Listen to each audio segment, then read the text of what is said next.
नमस्कार, स्वागत है आपका फिक्र आपकी के स्पेशल एडिशन में। आज शुरुआत कर रहे हैं कई खबरों के साथ, लेकिन पहली खबर आ रही है बीजेपी की पहली लिस्ट के बाद आज पीएम मोदी का पहला काशी दौरा है। उन्होंने बाबा विश्वनाथ की पूजा की, जो तस्वीरें हम आपको कुछ क्षण पहले दिखा रहे थे अभी भी दिखाने वाले हैं। प्रधानमंत्री की शिव भक्ति से चुनाव में क्या क्या बदलेगा। दूसरी खबर, पीएम मोदी कल आजमगढ़ जाएंगे, पूर्वांचल को साधने वाली उनकी रणनीति बताएंगे। तीसरी खबर, प्रधानमंत्री दिन में अरुणाचल प्रदेश में थे, यहां से उन्होंने चीन को एलएसी पर घेरने वाली रणनीति कैसे बनाई। और चौथी खबर, 24 घंटे में पीएम मोदी ने 4 राज्यों के दौरे किए हैं, इस दौरान उन्होंने लोकसभा की 138 सीट कैसे साधी। पांचवी खबर, पीएम मोदी ने 68 दिनों में तकरीबन 52,000 किलोमीटर की यात्रा की। चुनाव तारीखों की घोषणा अभी नहीं हुई, क्या पीएम मोदी 2019 का अपना रिकॉर्ड तोड़ देंगे। लेकिन सबसे पहले आपको उनके आज के दौरे से जुड़ी कुछ स्पेशल तस्वीरें दिखाते हैं, सीधे देखिए आप।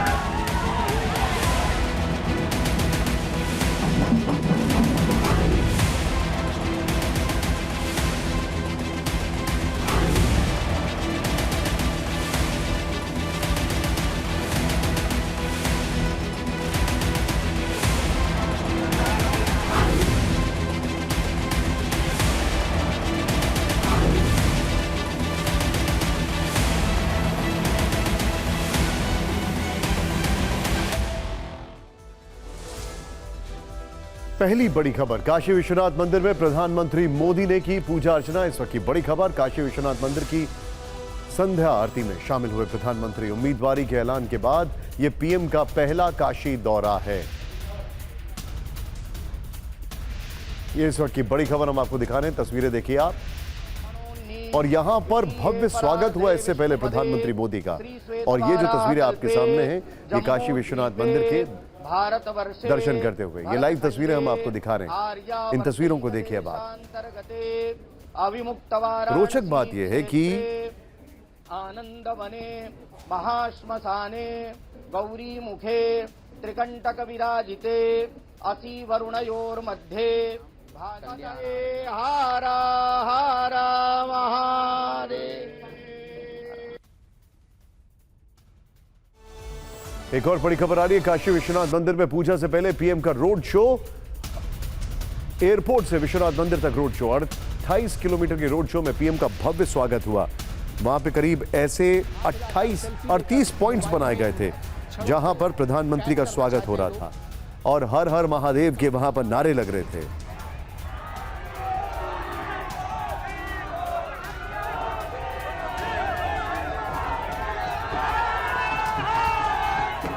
देखिए आप, कई जगह हर हर मोदी के नारे लगाए गए।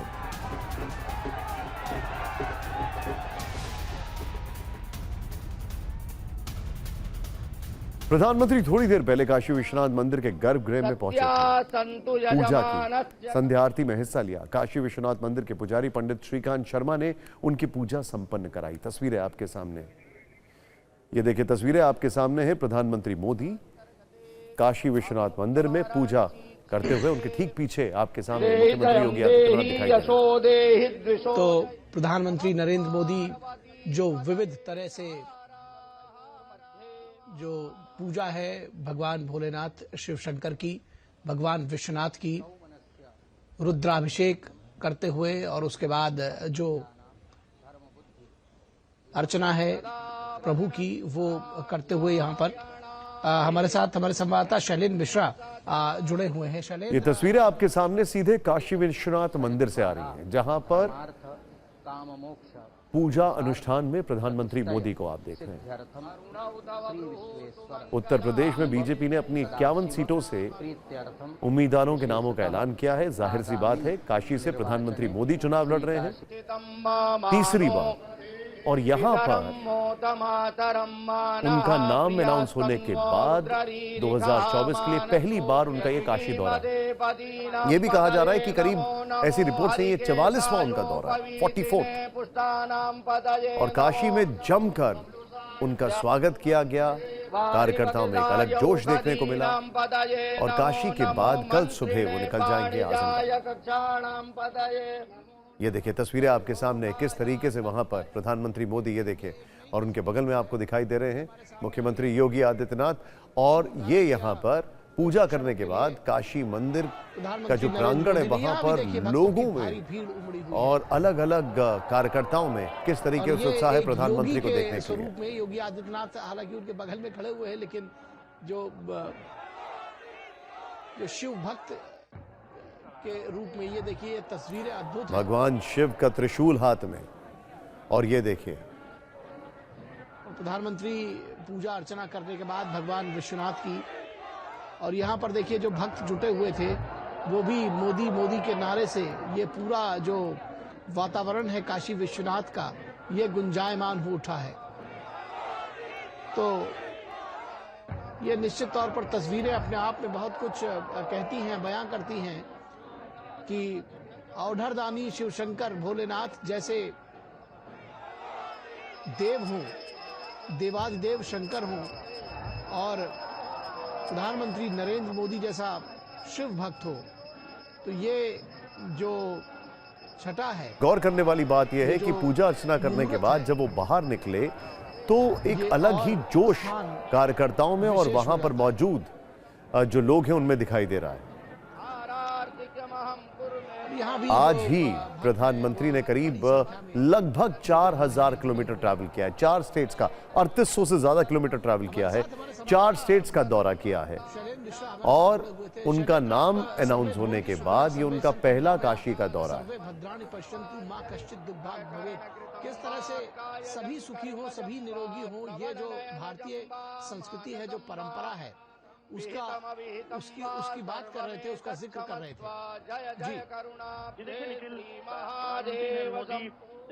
आप इन तस्वीरों में देख प्रधानमंत्री मोदी 15 दिन में दूसरी बार वाराणसी पहुंचे। इससे पहले 23 फरवरी को वो वाराणसी पहुंचे थे, तब उन्होंने गुरु रैदास जयंती समेत कई कार्यक्रमों में हिस्सा लिया था।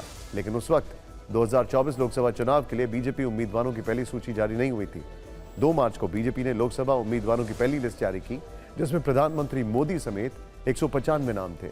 मोदी वाराणसी से लगातार तीसरी बार लोकसभा चुनाव लड़ेंगे, और इस ऐलान के बाद आज वो पहली बार अपने संसदीय क्षेत्र में पहुंचे हैं। और जब वो पहली बार अपने संसदीय क्षेत्र में पहुंचे हैं तो वहां पर जो लोगों का उत्साह था वो देखते बनता है। ये दोनों तस्वीरें हम आपको दिखा रहे हैं, जरा ध्यान से देखें। गौर करने वाली बात यह है कि आज प्रधानमंत्री का बहुत ही व्यस्त दिन था। आज की अगर बात की जाए तो प्रधानमंत्री काशी पहुंचने से पहले कहां-कहां गए, अगर इसकी डिटेलिंग हम आपको दें तो आप हैरान हो जाएंगे। 4 स्टेट्स, अरुणाचल प्रदेश, ईटानगर, असम, जोरहाट, वेस्ट बंगाल, सिलीगुड़ी, उत्तर प्रदेश, काशी, यानी कुल आज प्रधानमंत्री ने 3800 किलोमीटर का सफर तय किया। पंकज झा हमारे सहयोगी इस वक्त हमारे साथ है। पंकज जी, मुझे बताइए अभी इस वक्त क्या क्या आप देख रहे हैं? देखिए, हम जहाँ खड़े हैं पीछे काशी विश्वनाथ मंदिर, और देखिए लोगों का जो हुजूम है वो यहाँ से अभी दोनों तरफ अगर आप देखेंगे बैरिकेडिंग लगे हुए हैं।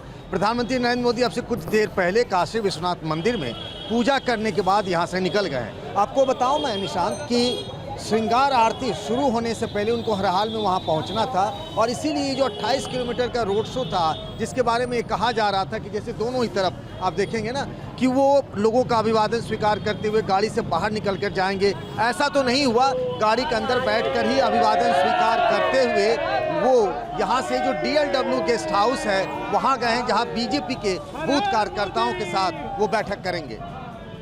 अच्छा, ये पूरा जो शेड्यूल है ये भी पूरी तरीके से टाइटली पैक्ड, अगर मैं ये कहूँ तो शायद गलत नहीं होगा। पहले वो आए, उनका कई जगह वहां पर स्वागत किया गया, एक रोड शो था, उसके बाद दर्शन किए, दर्शन करने के बाद अब वो कार्यकर्ताओं से मुलाकात कर रहे हैं, यानी अभी भी कोई रेस्ट नहीं है, नॉन स्टॉप अभी भी उसी मोड में चल रहे हैं वो।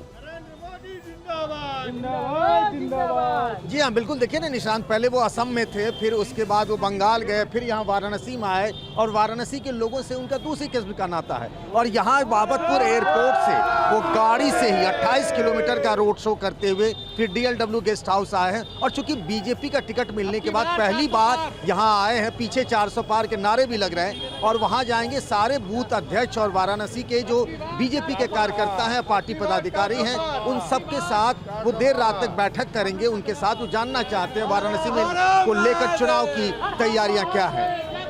पंकज जी, आप हमारे साथ बने रहिए। प्रधानमंत्री का ये दौरा कितना महत्वपूर्ण है, अब जरा ये देखते हैं इस रिपोर्ट में। प्रधानमंत्री नरेंद्र मोदी अपने आराध्य भगवान शिव की आराधना में लीन। बाबा विश्वनाथ के अनन्य भक्त मोदी लगातार तीसरी बार वाराणसी से लोकसभा चुनाव लड़ने जा रहे हैं। बीजेपी ने ठीक 7 दिन पहले उन्हें वाराणसी से तीसरी बार उम्मीदवार बनाया, तो अपनी कर्म भूमि पहुंचते ही मोदी देवादिदेव महादेव के सामने शीश नवाने पहुंचे। महाशिवरात्रि के ठीक एक दिन बाद प्रधानमंत्री काशी पहुंचे तो हर बार की तरह काशी वालों ने अपने सांसद का दिल खोलकर स्वागत किया। बाबतपुर एयरपोर्ट से मोदी सीधे काशी विश्वनाथ मंदिर के लिए निकले, तो इस दौरान कहीं फूलों की बारिश, तो कहीं वैदिक मंत्रोच्चार, तो कहीं शंखनाद, तो कहीं डमरू बजाकर उनका स्वागत हुआ। बाबतपुर एयरपोर्ट से काशी विश्वनाथ मंदिर तक 28 किलोमीटर के सफर में 28 जगहों पर प्रधानमंत्री का स्वागत हुआ। अभी 23 फरवरी को ही मोदी वाराणसी आए थे, लेकिन तब उनकी उम्मीदवारी का ऐलान नहीं हुआ था। पिछली यात्रा में प्रधानमंत्री ने महान संत, कवि और आध्यात्मिक समाज सुधारक रविदास की 667वीं जयंती समारोह में हिस्सा लिया। खुशी है कि आज हमारी सरकार रविदास जी के विचारों को ही आगे बढ़ा रही है। भाजपा सरकार सबकी है। भाजपा सरकार की योजनाएं सबके लिए है। सबका साथ, सबका विकास, सबका विश्वास और सबका प्रयास, ये मंत्र आज 140 करोड़ देशवासियों से जुड़ने का मंत्र बन गया है। 23 फरवरी को प्रधानमंत्री ने वाराणसी में काशी हिंदू विश्वविद्यालय में संसद संस्कृति प्रतियोगिता के विजेताओं को पुरस्कार दिया। संत गुरु रविदास के 667वीं जयंती समारोह में शिरकत की। फिर 13,000 करोड़ रुपए की विकास परियोजनाओं का शिलान्यास और शुभारंभ किया। डेयरी प्लांट का शिलान्यास मैंने 2 वर्ष पहले किया था। तब मैंने वाराणसी सहित पूर्वांचल के तमाम पशुपालकों को, गोपालकों को इस प्रोजेक्ट को तेजी से पूरा करने की गारंटी दी थी। आज मोदी की गारंटी आपके सामने है और इसलिए तो लोग कहते हैं मोदी की गारंटी यानी गारंटी पूरा होने की गारंटी। सही निवेश से रोजगार के अवसर कैसे पैदा होते हैं, बनास डेयरी इसका उत्तम उदाहरण है। प्रधानमंत्री नरेंद्र मोदी के अनुसार वो जिस परियोजना का शिलान्यास करते हैं उसका शुभारंभ भी खुद ही करते हैं, जबकि एक सीट से लगातार तीसरी बार चुनाव लड़ने के लिए ये तीसरे प्रधानमंत्री होंगे भारत के। सीधे चलते हैं, पंकज जी इस वक्त हमारे साथ है। पंकज जी, एक तरफ पूरा का पूरा चुनावी माहौल और दूसरी तरफ इंडिया अलायंस की कोशिश, वो अलग अलग जुगत लगा रहे हैं, सोच रहे हैं क्या किया जाएगा और वाराणसी में क्या किया जाएगा, इसका सोल्यूशन अभी तक निकलकर बहुत ज्यादा सामने नहीं आया है। वहां की जनता क्या देख रही है? देखिए, बिल्कुल अलग किस्म का माहौल है और जमीन आसमान का फर्क है इंडिया गठबंधन और अगर देखें बीजेपी की तरफ से।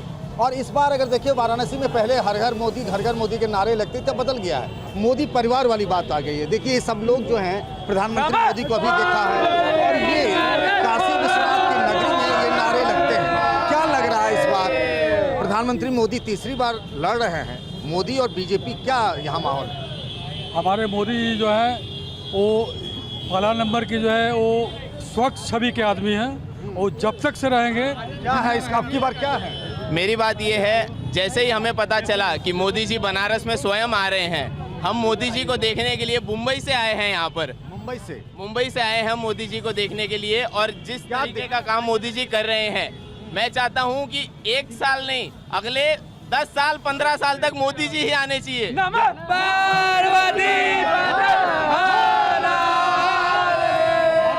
निशांत, और एक बड़ी दिलचस्प है कि बात कि लोग इधर बात भी कर रहे हैं हमसे और मोबाइल में लाइव पर देख भी रहे हैं कि आखिर हो क्या रहा है। तो अधिकतर लोग आप लोग मोबाइल में देख रहे थे ना? हाँ, अभी जस्ट देख रहा था, अभी मोबाइल में ही लाइव। और मोदी जी को अभी देखा आप लोगों ने? हाँ, अभी जस्ट देखा। अगवानी के लिए आप लोग थे यहाँ? हाँ, एकदम थे हम लोग।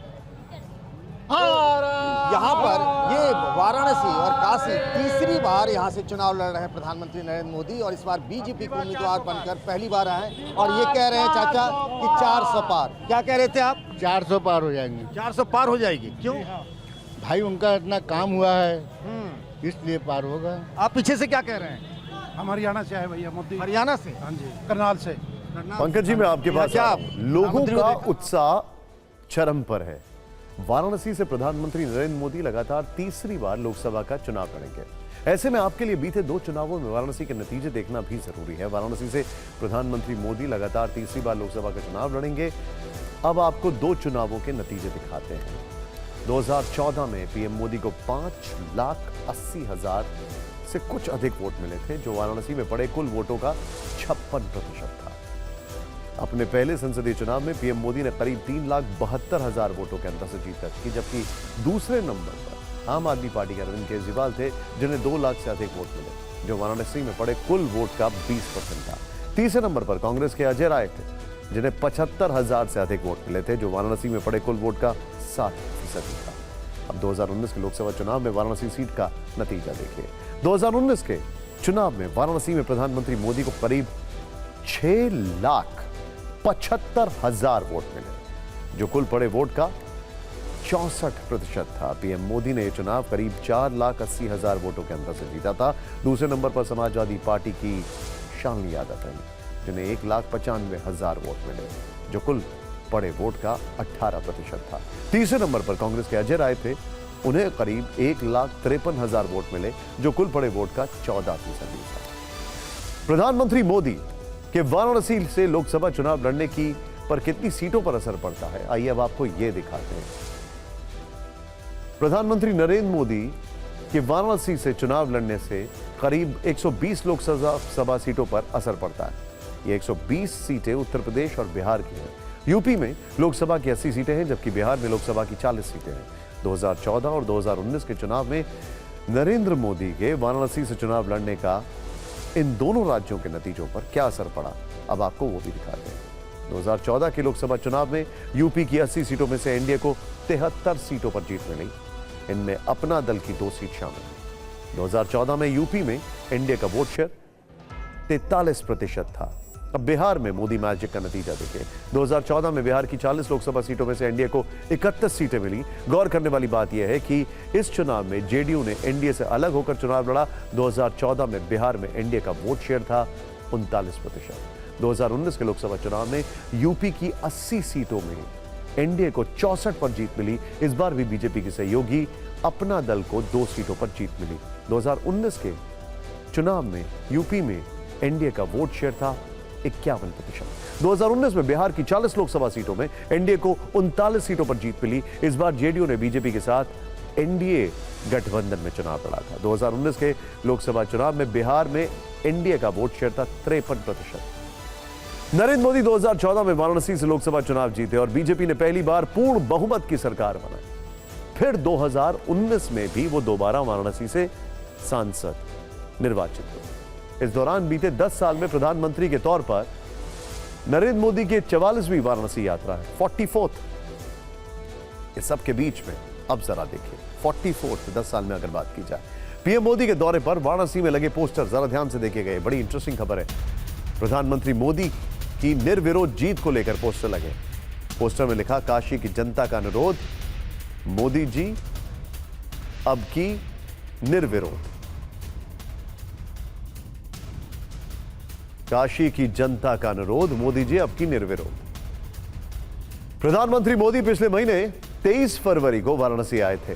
तब उनकी उम्मीदवारी की घोषणा नहीं हुई थी। इस बार वो बीजेपी के प्रत्याशी बनकर आए हैं और यहां से उनका आगे का क्या कार्यक्रम है, ये जानकारी हमारे पास है। आज वो वाराणसी में रात्रि में विश्राम करेंगे, बल्कि पहले कार्यकर्ताओं से बातचीत करेंगे। पूरा का पूरा बिजी शेड्यूल है और फिर थोड़ा समय वाराणसी से आजमगढ़ जाएंगे प्रधानमंत्री मोदी। ये करीब सुबह 10 बजे आजमगढ़ से मंदुरी समेत देश भर के 15 हवाई अड्डा परियोजना का उद्घाटन और शिलान्यास करेंगे। आजमगढ़ से में विशाल रैली करेंगे।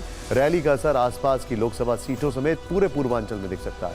आजमगढ़ समाजवादी पार्टी का गढ़ है। 2014 में मुलायम सिंह यादव यहां से सांसद थे। 2019 में अखिलेश यादव यहीं से सांसद बने। करहल से विधायक बनने के बाद लोकसभा सीट छोड़ी। उपचुनाव में बीजेपी ने आजमगढ़ की सीट समाजवादी पार्टी से छीन ली थी। आजमगढ़ उपचुनाव में बीजेपी के टिकट से दिनेश लाल यादव चुनाव जीते। बीजेपी ने इस बार भी दिनेश लाल यादव को आजमगढ़ से लोकसभा टिकट दिया है। आजमगढ़ से वो करीब 2 या 3 बजे वापस लौटेंगे काशी। सीधे मैं चलूंगा पंकज जी के पास। पंकज जी, प्रधानमंत्री मोदी का वाराणसी से चुनाव लड़ना और जिस तरीके से वो कल दौरा करने वाले हैं आजमगढ़, पॉलिटिकल इंपैक्ट और खासकर आजमगढ़ में और खासकर उस पूरी बेल्ट में, इसके ऊपर क्या कहना है? देखिए, आजमगढ़ का जो इलाका है वो पूरा समाजवादी पार्टी का बेल्ट माना जाता है। 2014 में मुलायम सिंह यादव वहाँ से चुनाव जीते, 2019 में अखिलेश, लेकिन उसके बाद 2022 में जो उपचुनाव हुआ उसमें बीजेपी वहाँ से चुनाव जीत गई है। चुनौती इसीलिए भी है बीजेपी के लिए कि 2019 में अगर देखें इस वाराणसी के पूर्वांचल के इलाके में तो कई सीटों पर बीजेपी हार गई थी, जैसे कि गाजीपुर की सीट हार गई थी, आजमगढ़ की सीट हार गई थी, इसके साथ घोसी लोकसभा सीट हार गई थी। इसीलिए बीजेपी ने इस बार अपने एनडीए में ओम प्रकाश राजभर जो उस वक्त नहीं थे उनको लिया है। और इसीलिए देखिए, प्रधानमंत्री का जो दौरा है उसको अगर हम इस लिहाज से देखें कि उनके इस कार्यक्रम से जब वो आजमगढ़ जा रहे हैं, आजमगढ़ में बीजेपी ने अपना उम्मीदवार दे दिया है। इस बात के कयास लगाए जा रहे हैं कि समाजवादी पार्टी वहाँ से अखिलेश यादव खुद चुनाव लड़ सकते हैं। अभी हालांकि इसकी घोषणा नहीं हुई है, लेकिन वाराणसी और आजमगढ़ के दौरे के बहाने कहीं न कहीं बीजेपी और प्रधानमंत्री नरेंद्र मोदी के चेहरे के बहाने इस पूरे इलाके में पूर्वांचल में देखें तो अपनी दमदारी दिखा रही। जिस तरीके से सामाजिक समीकरण को भी साधा जा रहा है और सबका साथ सबका विश्वास और प्रधानमंत्री मोदी का चेहरा, ये तीनों फैक्टर उसके लिए कह सकते हैं। पंकज जी, आप मेरे साथ बने रहिए। हमारे साथ सीनियर जर्नलिस्ट रामकृपाल जी जुड़ चुके हैं। सर, आपका स्वागत है। सर, ये एक जिस तरीके से मोमेंटम बनाया जा रहा है, मोमेंटम कैंपेनिंग का, मोमेंटम रिलेंटलेस कैंपेनिंग का। आज करीब 3800 से ज्यादा किलोमीटर सिर्फ आज ट्रैवल कर चुके हैं प्रधानमंत्री। उसकी बाकी डिटेल हम दिखाने वाले हैं। अब वो एरियाज जहां पर वीक स्पॉट हैं उसको नहीं छोड़ना, कैंडिडेट्स को पहले अनाउंस करना। बीजेपी की जो स्ट्रैटेजी है, ये अगर मैं कहूं कि रूथलेस वर्ड तो गलत होगा, लेकिन अगर मैं कहूं कि बहुत एग्रेसिव है तो शायद अतिशयोक्ति नहीं होनी चाहिए। निशांत जी, आप बिल्कुल सही कह रहे हैं, लेकिन मैं उसको दूसरे शब्दों में कहूंगा तो मोदी 2014 से ही वो लगातार, अगर आप देखेंगे तो वो लगातार, आप उसको चाहे चुनाव प्रचार कह लें या उसको कहें जनता से जुड़ना, वो तबका वो लगातार उस काम में जुटे रहते हैं। और चूंकि इलेक्शन अभी आ गया है, उनका नाम डिक्लेयर हो गया है बनारस से, और उसके बाद आज पहली बार वो पहुंचे हैं, तो ऐसा लग रहा है। लेकिन मैं हमेशा कहता हूं कि मोदी एक ऐसे व्यक्ति हैं जो 2014 से ही, और तब मैंने 2014 में कहा था कि अगर एक बार मोदी आ जाएंगे तो उनको हटाना बहुत मुश्किल होगा। ये मेरी तब की बात थी, बाकायदा अखबारों में भी आई थी, और आज भी मैं उस बात पे कायम हूं। तो मोदी उस सर, एक बड़ा छोटा सा एग्जाम्पल मैं आपसे पूछना चाहूंगा, बड़ा छोटा सा, और इस खबर से थोड़ा सा डाइग्रेस कर रहा हूं। जी। आज इन्होंने अलायंस किया टीडीपी के साथ, जी। एक और साउथ के स्टार हैं, उनकी पार्टी के साथ अलायंस किया। दूसरी तरफ इनके जितने भी अर्थमेटिक्स हैं अलायंस के, या यूपी कैबिनेट का जो एक्सपेंशन हुआ, जो अभी पंकज जी बता रहे थे, वो सारी चीजें। दूसरी तरफ अगर मैं इंडिया अलायंस की बात करूं, उनकी अभी भी स्ट्रेटेजाइजिंग या टिकटों पर सहमति या ये सारी चीजों पर अभी भी मंथन चल रहा है। क्या आपको ऐसा नहीं लगता है बीजेपी हर चीज में एक कदम 2 कदम आगे निकलती जा रही है, और लास्ट मोमेंट पर जो लग रहा था कि बीजेपी कैसे चीजों को संभालेगी और इंडिया अलायंस मजबूत दिख रहा है, इसका ठीक उल्टा हो रहा है? निशांत जी, आपके चैनल पर ही मैंने, बल्कि 22 जनवरी से पहले ही मैंने एक बात कह दी थी कि अभी विपक्ष 2024 की बात कर रहा है और मोदी जी 24 साल आगे की बात कर रहे हैं। ये मैंने तब कहा था जब मोदी ने कहा था कि हम 2047, तो 2023 में ही मैंने कहा था कि मोदी 24 साल आगे की बात कर रहे हैं और आप लोग 2024 में पड़े हुए हो। तो मेरा ये कहना है कि अब आप सोचिए कि मोदी जी ने 2047 का लक्ष्य कब रखा था। बहुत पहले, प्राण प्रतिष्ठा से भी पहले मोदी जी ने लक्ष्य रखा था। और अभी देखा आपने पिछले संडे को जो एक मीटिंग हुई है, यही लक्ष्य ही नहीं रखा था, उसके लिए लोगों को काम पर भी लगा दिया था। तो अब आप ये सोचिए कि जो आप कह रहे हैं कितने कदम आगे हैं।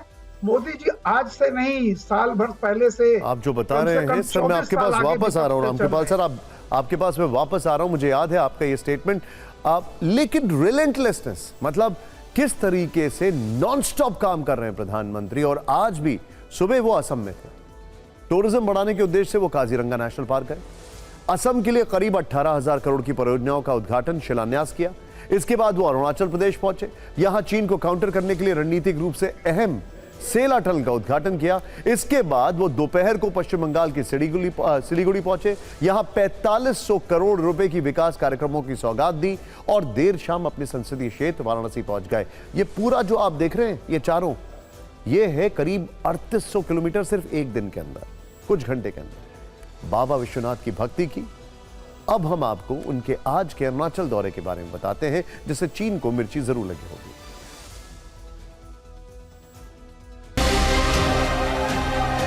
गारंटी, पक्की गारंटी है कि नहीं है? प्रधानमंत्री मोदी दोपहर में अरुणाचल प्रदेश के लोगों के बीच थे। ईटानगर में भव्य रोड शो किया। सड़क किनारे दोनों ओर खड़े हाथों में तिरंगा लिए हुए लोगों ने उनका दिल खोलकर स्वागत किया। प्रधानमंत्री ने इसके बाद यहां विकसित भारत विकसित पूर्वोत्तर कार्यक्रम में हिस्सा लिया। लगभग 10,000 करोड़ रुपए की उन्नति योजना का शुभारंभ किया। यहीं से समूचे नॉर्थ ईस्ट को साधने की कोशिश की। अरुणाचल समेत मणिपुर, मेघालय, नागालैंड और सिक्किम में लगभग 56,000 करोड़ रुपए की कई विकास परियोजनाओं का उद्घाटन और शिलान्यास किया।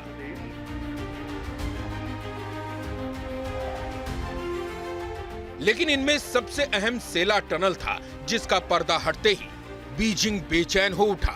असल में 13,000 फीट की ऊंचाई पर बना ये सेला टनल रणनीतिक रूप से बेहद अहम है। ऑल वेदर कनेक्टिविटी की खूबी के साथ इस टनल के जरिए भारतीय सैनिक बिना वक्त गंवाए LAC तक पहुंचेंगे और चीन के किसी भी दुस्साहस का फौरन जवाब दे पाएंगे। एक खबर कुछ समय पहले हमने यहां पर ब्रेक की थी, आपकी स्क्रीन पर इस वक्त एक बड़ी खबर आ रही है। चुनाव आयुक्त अरुण गोयल ने इस्तीफा दे दिया। लोकसभा चुनाव के ऐलान से पहले पद छोड़ा। अरुण गोयल का इस्तीफा राष्ट्रपति ने स्वीकार कर लिया। इस्तीफे की वजह अभी साफ नहीं है। ज्यादा जानकारी के लिए हमारे सहयोगी पीयूष पांडे हमारे साथ है। पीयूष, एकाएक डिसीजन, क्या वजह? देखिए, अभी तक कोई जो वजह है वो सामने नहीं आई है। कारण अपरिहार्य बताए जा रहे हैं। मसला ये है कि जब इनकी नियुक्ति हुई थी तब मामला सुप्रीम कोर्ट पहुंच गया था। ADR ने एक पिटीशन फाइल की थी। हालांकि उसके बाद सुप्रीम कोर्ट ने इनकी नियुक्ति के खिलाफ जो पिटीशन फाइल हुई थी वो खारिज भी कर दी थी पिछले साल अगस्त में ही। लेकिन ये अचानक इस्तीफे की पेशकश उनकी ओर से की गई और उसके बाद राष्ट्रपति द्वारा जो इस इस्तीफे को स्वीकार कर लिया गया। ये सबसे बड़ी अहम बात है कि लोकसभा चुनाव की घोषणा बिल्कुल करीब है। ये माना जा रहा था कि 10 से 15 मार्च के बीच में लोकसभा चुनाव की घोषणा हो जाएगी, पूरे कार्यक्रम की घोषणा हो जाएगी। ऐसी स्थिति में अचानक चुनाव आयुक्त का इस्तीफा दिया जाना बहुत ही अचंभित करने वाला है। अब सिर्फ जो चुनाव आयोग की पूरी पीठ होती है उसमें 3 सदस्य होते हैं, लेकिन अब सिर्फ राजीव कुमार जो मुख्य चुनाव आयुक्त हैं वो हैं, क्योंकि इससे पहले जो अनूप चंद्र पांडे जी थे जो चुनाव आयुक्त थे उनका कार्यकाल पूरा हो गया था और अभी फिलहाल कोई नई नियुक्ति नहीं हुई थी। तो ऐसी स्थिति में जबकि लोकसभा चुनाव की घोषणा होनी है तो जाहिर सी बात है कि जो घोषणा का मुझे जाहिर तौर पर वो मशीनरी ऐसी है कि उसमें कोई किसी के आने या जाने से फर्क नहीं पड़ेगा माइक्रो लेवल पर, लेकिन इनका इस्तीफा देने की टाइमिंग जो है, क्या ये सवालों के घेरे में नहीं आ सकती है? बिल्कुल सवालों के घेरे में है, सभी लोग चकित हैं। खासतौर पर मेरी जो कई चुनाव आयोग के अधिकारियों से बातचीत हुई, वो भी अचंभित है कि आखिर ये इस्तीफा अचानक पेशकश क्यों की गई। और सबसे बड़ी बात है कि राष्ट्रपति की ओर से ये इस्तीफा स्वीकार भी कर लिया गया है। लंबे समय तक प्रशासनिक सेवा में रहे और कई मंत्रालयों में सचिव के पद पर रहे, और अब जबकि चुनाव आयुक्त के रूप में अपनी लगातार सेवाएं दे रहे थे पिछले साल नियुक्ति के बाद से, और तब इस्तीफा नहीं दिया जबकि मामला सुप्रीम कोर्ट पहुंच गया था और इस मामले में नोटिस भी हुआ था। हालांकि जवाब दाखिल करने के बाद, सरकार की ओर से जवाब दाखिल करने के बाद, मामले पर सुप्रीम कोर्ट ने पूरी तरह से जो याचिका थी उसको खारिज कर दिया था। लेकिन पीयूष, एक और चीज है, मैं आपसे जानना चाह रहा हूं, क्या ये बात सही नहीं है कि अरुण गोयल जो थे वो मुख्य चुनाव आयुक्त बनने की कतार में थे, क्योंकि राजीव कुमार जो अभी हैं वो फरवरी 2025 में रिटायर होने वाले थे? जी बिल्कुल, देखिए इसमें सीनियरिटी लेवल के बेसिस पर, और दूसरा जो इशू होता है कि आपका टेन्योर कितना है, क्योंकि अनूप चंद्र पांडे जी का कार्यकाल खत्म हो गया था और राजीव कुमार जी अभी मौजूदा समय मुख्य चुनाव आयुक्त हैं। और ऐसी स्थिति में जो इस्तीफा दिया गया है चुनाव आयुक्त की ओर से, उसने पीठ में, यानी कि चुनाव आयोग की जो पीठ होती है उसमें अब सिर्फ एक ही सदस्य बचे हैं जो मुख्य चुनाव आयुक्त हैं। देखना ये होगा कि लोकसभा चुनाव की घोषणा पर इसका कोई असर तो नहीं पड़ता है, यानी कि चुनाव आयोग कहीं घोषणा में थोड़ी बहुत देरी तो नहीं करता, क्योंकि अगर 3-4 दिन की भी देरी होती है तो जाहिर सी बात है कि जो कार्यक्रम होगा वो आगे जाकर के, यानी कि 30 से 32 दिन देने होते हैं जो चुनाव आयोग को लोकसभा कार्यक्रम के जो राजनीतिक दलों को, खास तौर पर चुनाव की तैयारियों के लिए, उसमें भी कहीं ना कहीं थोड़ा बदलाव देखने को मिल सकता है, जबकि चुनाव आयुक्त अरुण गोयल की ओर से इस्तीफा दिया गया है। अहम बात यह है कि ये समय जो है वो लोकसभा चुनाव के बिल्कुल करीब है, घोषणा होने वाली थी। ऐसी स्थिति में चुनाव आयुक्त का अचानक इस्तीफा दिया मेरे साथ बने रहिए।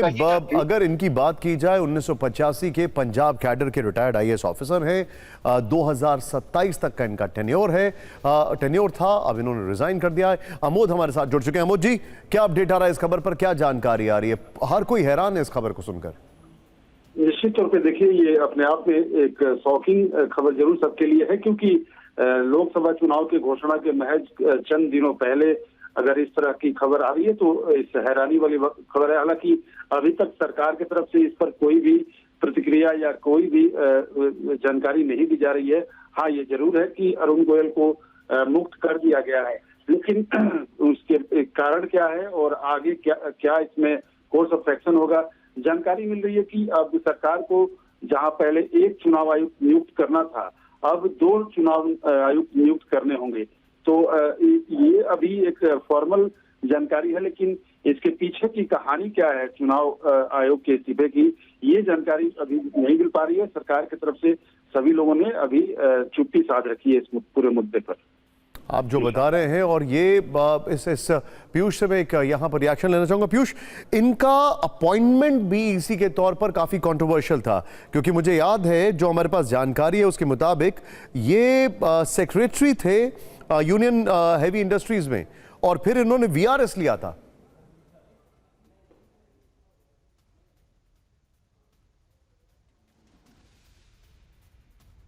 बिल्कुल, इनका जो अपॉइंटमेंट था उसको सुप्रीम कोर्ट में चुनौती इसी वजह से दी गई थी कि अचानक वीआरएस लिया और फिर इनकी नियुक्ति अचानक हो गई, जबकि एक मामला पहले से सुप्रीम कोर्ट में लंबित था। और जब ये नियुक्ति हुई तब सुप्रीम कोर्ट में एडीआर की ओर से एक पिटीशन इनकी नियुक्ति के खिलाफ भी दाखिल की गई। हालांकि सुप्रीम कोर्ट ने नियुक्ति से संबंधित सारे दस्तावेज देखने और बारीकी से सभी तथ्यों पर गौर करने के बाद उस याचिका को अगस्त 2023 में, यानी कि पिछले साल, खारिज कर दिया था। अब मसला यह है कि सारी स्थितियां अब अनुकूल थी और जो चुनाव आयोग की पीठ में सिर्फ एक सदस्य, जो अनूप चंद्र पांडे अभी हाल ही में रिटायर हुए थे, उसके बाद एक नियुक्ति होनी थी, लेकिन अचानक जबकि चुनाव आयुक्त अरुण गोयल का इस्तीफा दिया गया, तो अब सीधे तौर पर सिर्फ चुनाव आयोग की पीठ में मुख्य चुनाव आयुक्त राजीव कुमार हैं और 2 अन्य सदस्य जो होते हैं वो नहीं है। ऐसी स्थिति में सरकार को 2 नियुक्तियां करनी होंगी, लेकिन देखना ये होगा कि लोकसभा चुनाव बहुत करीब हैं, क्योंकि उनकी घोषणा होनी है और वो घोषणा सबसे करीब है। माना यह जा रहा था कि 10 से 15 मार्च के बीच में ये घोषणा हो जाएगी, लेकिन ऐसी स्थिति सामने आई है कि अब देखना ये होगा और कि इसमें सबसे ज्यादा हैरान करने वाली बात यह है कि चुनावी तैयारियों के लिए कई राज्यों के दौरे पर थे वो मुख्य निर्वाचन आयोग के साथ साथ, और एकाएक ये फैसला लिया है। ये अपने आप में हैरान करने वाला है कि हुआ क्या एकदम से। काशी और अरुणाचल से पहले आज प्रधानमंत्री मोदी असम में थे। असम दौरे के दूसरे दिन सुबह की शुरुआत उन्होंने काजीरंगा नेशनल पार्क से की। यहां वो बिल्कुल अलग अंदाज में नजर आए। ये रोचक वीडियो उन्होंने खुद सोशल मीडिया पर शेयर किया।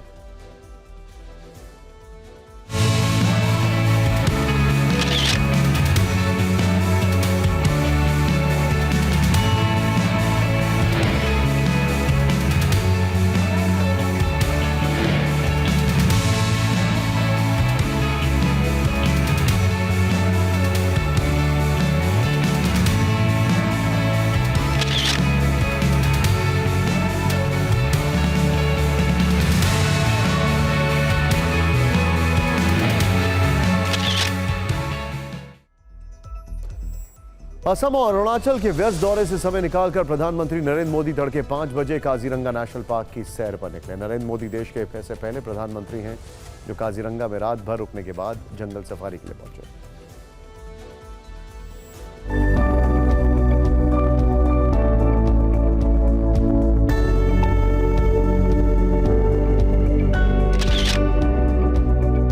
यूनेस्को वर्ल्ड हेरिटेज में शामिल काजीरंगा नेशनल पार्क और टाइगर रिजर्व में प्रधानमंत्री ने 2 घंटे समय बिताया। एक सींग वाले गैंडे के लिए प्रसिद्ध इस पार्क में हाथी, जंगली भैंस, हिरण और बाघ भी हैं।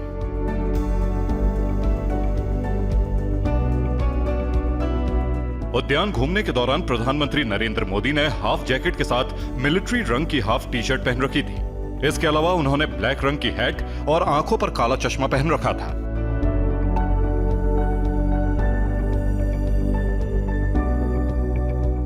काजीरंगा की अपनी पहली यात्रा में सबसे पहले उन्होंने हाथी की सवारी की। हाथी की सवारी करते हुए उन्होंने कुछ तस्वीरें भी कैमरे में कैद की। दूरबीन से पार्क को हर तरफ से देखा। हाथियों को गन्ना भी खिलाया। इसके तुरंत बाद उसी रेंज के अंदर मौजूद जीप सफारी का भी उन्होंने लुत्फ उठाया। उन्होंने ओपन जीप में खड़े होकर पार्क की सैर की और यहां से उन्होंने कुछ तस्वीरें खींची। इसके बाद प्रधानमंत्री ने पार्क में मौजूद हाथियों को भी उनके ट्रेनर के साथ मुलाकात की। यही नहीं, इससे पहले कल शाम उन्होंने काजीरंगा पहुंचने पर रोड शो भी किया था, जिसमें उन्हें देखने के लिए भीड़ उमड़ पड़ी।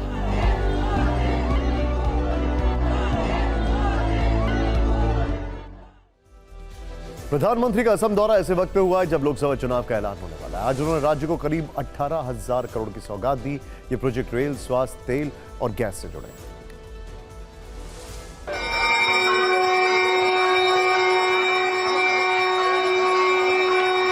असम के जोरहाट में प्रधानमंत्री नरेंद्र मोदी ने विकास परियोजनाओं का शिलान्यास और उद्घाटन कुछ इस अंदाज में किया। पर्दा हटते ही शंखनाद और घंटियों से पूरा इलाका गूंज उठा।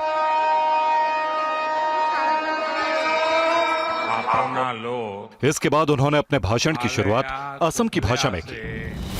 मंच से ही पीएम मोदी ने पूरे असम में प्रधानमंत्री आवासीय योजना ग्रामीण के तहत बने लगभग 5.5 लाख आवास लाभार्थियों को सुपुर्द किए। लगे हाथ उन्होंने कांग्रेस पर भी तंज कसा। कांग्रेस की सरकारों के समय, उस समय जहां लोग एक एक घर के लिए तरसते थे, वहीं हमारी सरकार एक एक दिन में, आप देख रहे हैं अकेले आसाम में 5.5 लाख गरीबों को दे रही है। 5.5 लाख घर।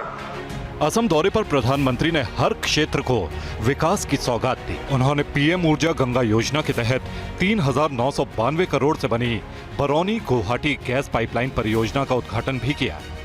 718 किलोमीटर लंबी इस पाइपलाइन से असम के अलावा पश्चिम बंगाल और बिहार को फायदा होगा। तिनसुकिया में नए मेडिकल कॉलेज का लोकार्पण किया। इसके अलावा 1300 करोड़ का रेलवे प्रोजेक्ट देश को समर्पित किया। कांग्रेस के लंबे शासनकाल में नॉर्थ ईस्ट को दशकों तक सरकार की उपेक्षा सहनी पड़ी है। विकास की कई परियोजनाओं का शिलान्यास करके फोटो खिंचवा ली। प्रधानमंत्री का असम का दौरा ऐसे वक्त में हुआ है जब सीटों के समझौते के साथ बीजेपी टिकट बंटवारा भी हो चुका है। इसीलिए सीट समीकरण और टिकट का गुणा गणित भी समझ लेते हैं। असम में लोकसभा की कुल 14 सीटें हैं। 2019 में बीजेपी 9 पर जीती थी। इस बार के फॉर्मूले के तहत बीजेपी 11 सीटों पर लड़ेगी। 2019 में 10 सीटों पर पार्टी ने उम्मीदवार उतारे थे, यानी इस बार बीजेपी 1 सीट ज्यादा लड़ने जा रही है। जबकि उसने अपने सहयोगी असम गण परिषद को 2 और यूनाइटेड पीपुल्स पार्टी लिबरल को 1 सीट दी। बीजेपी ने असम में की 11 प्रत्याशियों की घोषणा भी कर दी। पार्टी ने 6 मौजूदा सांसदों को टिकट दिया है। 5 नए चेहरों को मौका मिला। प्रधानमंत्री जब कहीं किसी राज्य के चुनावी दौरे पर होते हैं तो उसका असर बगल के राज्यों पर पड़ता है। आज उन्होंने असम, अरुणाचल से पूरे नॉर्थ ईस्ट को साधा है। लोकसभा चुनाव के नतीजों के मद्देनजर आज के नॉर्थ ईस्ट दौरे को देखें तो पूर्वोत्तर भारत के 8 राज्यों की कुल 25 सीटों में से 2014 में एनडीए को 10 सीटें हासिल हुई थी, जिसमें 8 बीजेपी की थी। 2019 के नतीजों को देखें तो एनडीए को 18 सीटें मिली थी, जिसमें अकेले बीजेपी को 14 सीटें थी।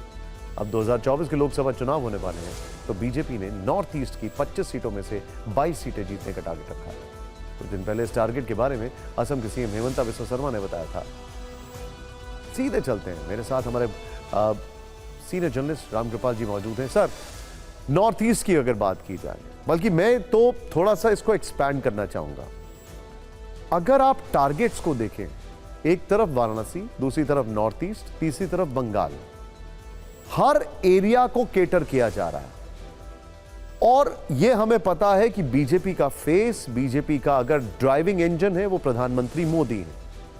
अब मैं इसको कंपेयर करता हूं, दूसरी तरफ कौन है जो इस तरीके से टक्कर देने के लिए तैयार है, इस ड्राइविंग फोर्स के साथ, इस चेहरे के साथ, या इस एनर्जी के साथ, या इस मैक्रो लेवल पर्सपेक्टिव के साथ?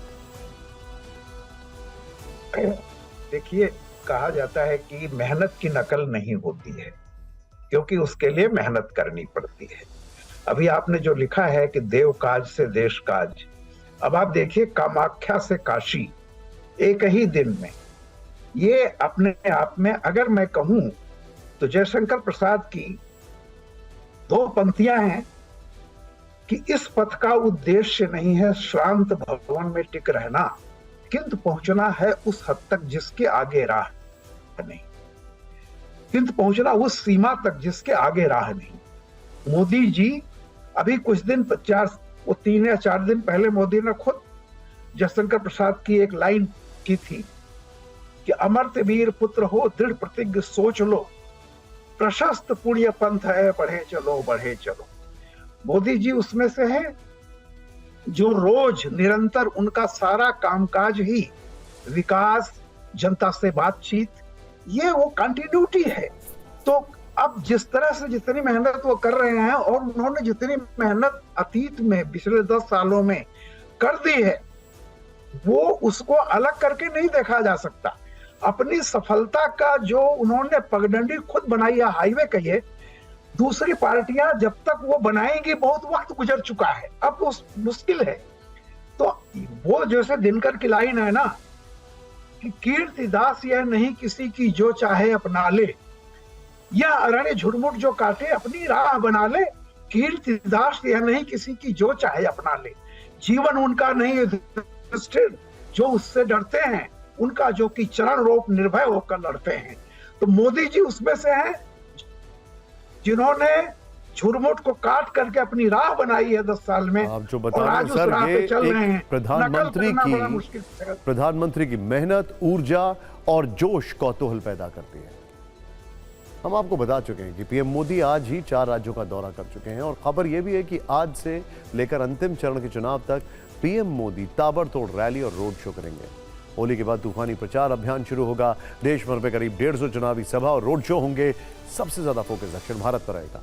उत्तर और मध्य की तुलना में बीजेपी दक्षिण में कमजोर है, इसीलिए दक्षिण के राज्यों में 35 से 40 चुनावी सभा करेंगे, जबकि उत्तर प्रदेश की 80 लोकसभा सीटों के लिए 15 से ज्यादा रैली और रोड शो करेंगे। काशी से आज रोड शो की शुरुआत हो भी चुकी है, लेकिन इससे पहले के 68 दिनों की बात करें तो आप जानकर ताज्जुब करेंगे कि प्रधानमंत्री मोदी इस दौरान 52,000 किलोमीटर की यात्रा कर चुके हैं। चुनावी साल में प्रधानमंत्री मोदी करीब करीब हर दिन राज्यों का दौरा कर रहे हैं, हजारों करोड़ के प्रोजेक्ट का उद्घाटन और शिलान्यास कर रहे हैं। अभिनंदन उड़ीसा के वासियों को, जोरदार तालियां आपकी तरफ से। इस साल के शुरुआती 2 महीने में ही प्रधानमंत्री उत्तर से दक्षिण और पूरब से पश्चिम का लंबा सफर तय कर चुके हैं। वो यूपी से बिहार, झारखंड से पश्चिम बंगाल, ओडिशा से तेलंगाना, आंध्र प्रदेश से तमिलनाडु, केरल से कर्नाटक और महाराष्ट्र से गुजरात तक की यात्रा कर चुके हैं। इस साल के शुरुआती 68 दिनों में प्रधानमंत्री मोदी 52,000 किलोमीटर से ज्यादा की दूरी नाप चुके हैं। दूसरे शब्दों में कहें तो पीएम मोदी 2 महीने में धरती के एक चक्कर से ज्यादा यात्रा कर चुके हैं। आज ही वो 4 राज्य का दौरा कर चुके हैं। असम से अरुणाचल प्रदेश, फिर पश्चिम बंगाल और वहां से उत्तर प्रदेश की दूरी तय कर चुके हैं। ये दूरी 500 या 1000 किलोमीटर की नहीं है। पीएम मोदी आज ही लगभग 2,900 किलोमीटर की यात्रा कर चुके हैं। इस दौरान प्रधानमंत्री मोदी कभी प्लेन में दिखे, कभी कार में, कभी उन्होंने आम लोगों के साथ ट्रेन का सफर किया, कभी मंदिर में पूजा अर्चना की और कभी वो गहरे समंदर में उतर गए। यही वो बात है जो प्रधानमंत्री मोदी को दुनिया के किसी भी राष्ट्राध्यक्ष से अलग बनाती है। शायद ही दुनिया का कोई राष्ट्राध्यक्ष होगा जो एक ही दिन में 2-2 राज्यों का दौरा कर रहा हो।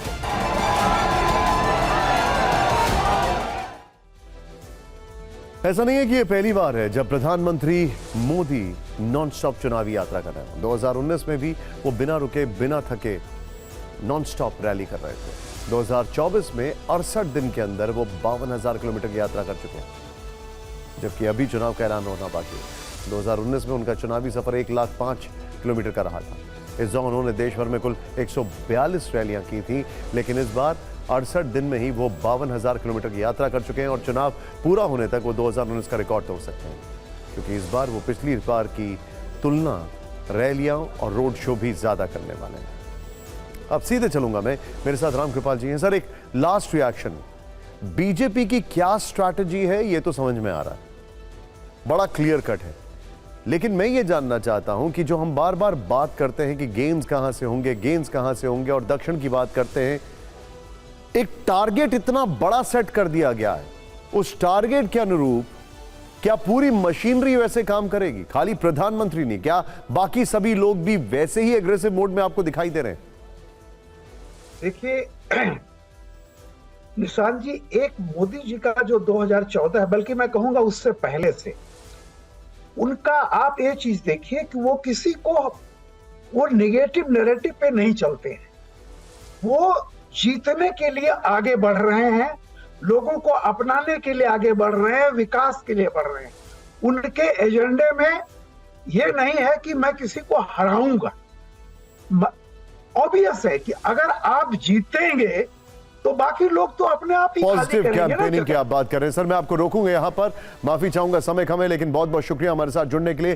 पॉजिटिव कैंपेनिंग और जबरदस्त तरीके से, जिसको कहा जाए कारपेट बॉम्बिंग करना, इतनी मेहनत करते